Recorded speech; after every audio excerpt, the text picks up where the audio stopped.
Welcome back, ladies and gentlemen, and we do have an official announcement on Elladan and his kit. Well done to Tauna for getting that exclusive reveal. Link to his video in the description below. Now, I'll get to his abilities in just a minute, but I just want to say this guy looks extremely good, like insanely good.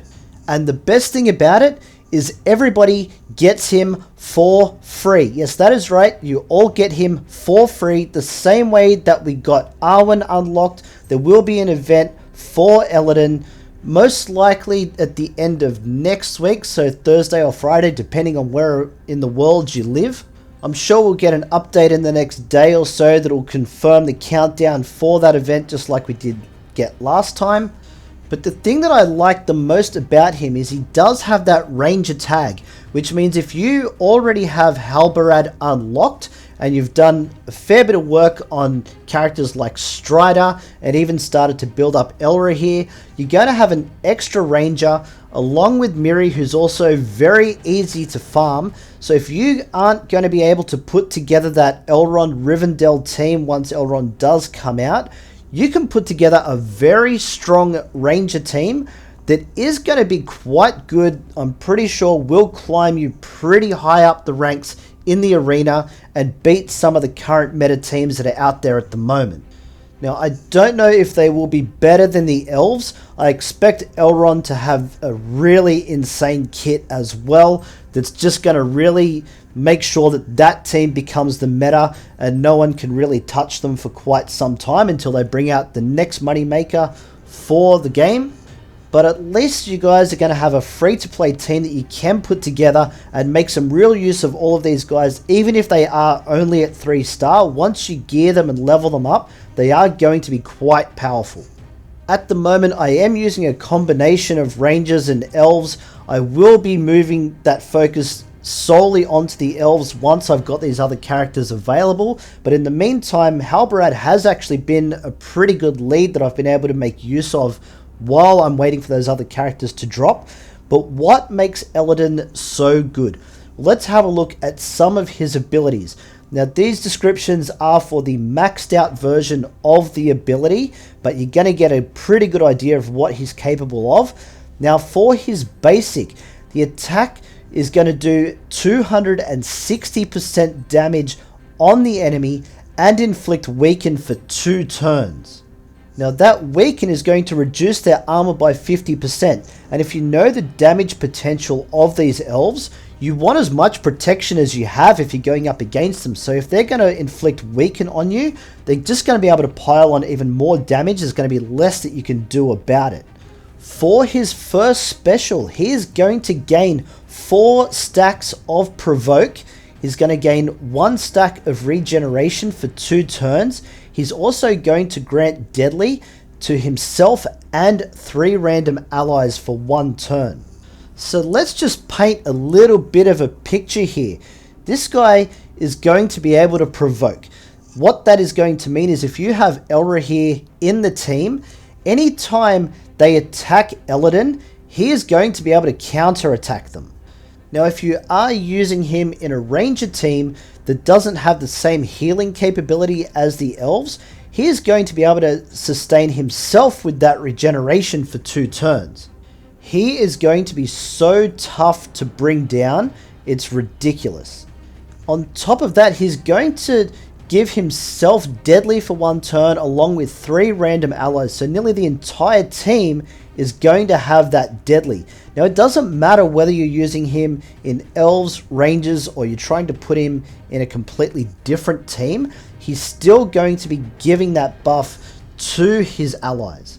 So if you are using him with the elves or the rangers, there is so much damage potential that those teams have that having that extra 30% crit chance, it's just going to make them pile on so much damage very quickly.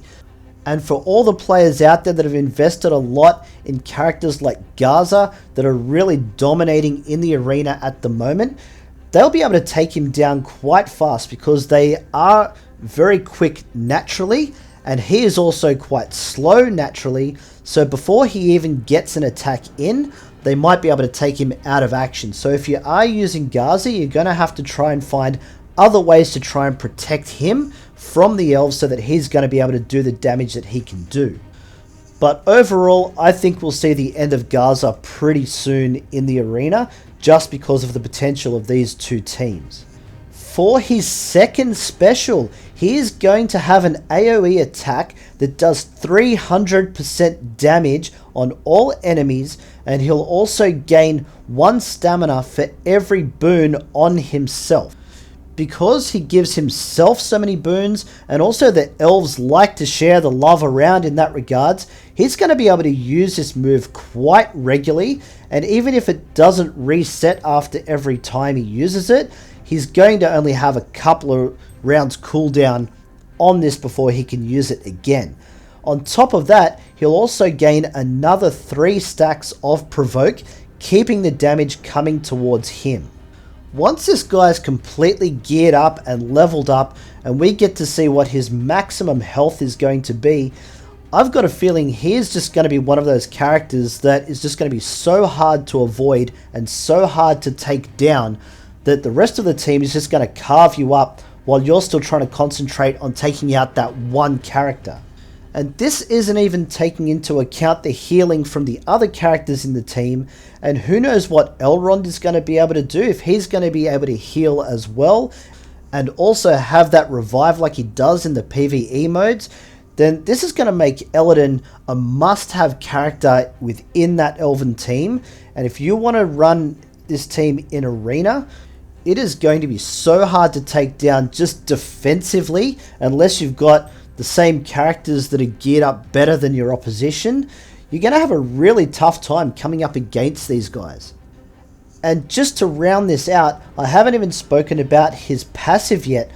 On his turn, he will also gain 1 stack of nimble and also gain 10% resistance. So he's going to be a little bit harder to even get any banes on him, but having that stack of nimble every time he takes a turn, he's going to provoke, you're going to try and hit him, and he's just going to avoid you straight away.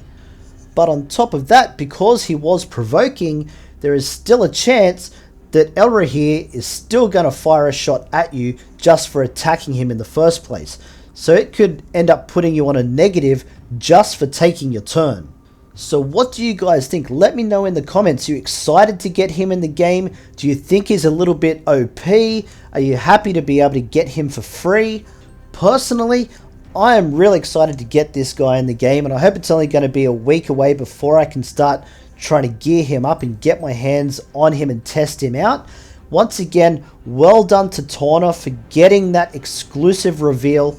Link in the description. Go check out his video.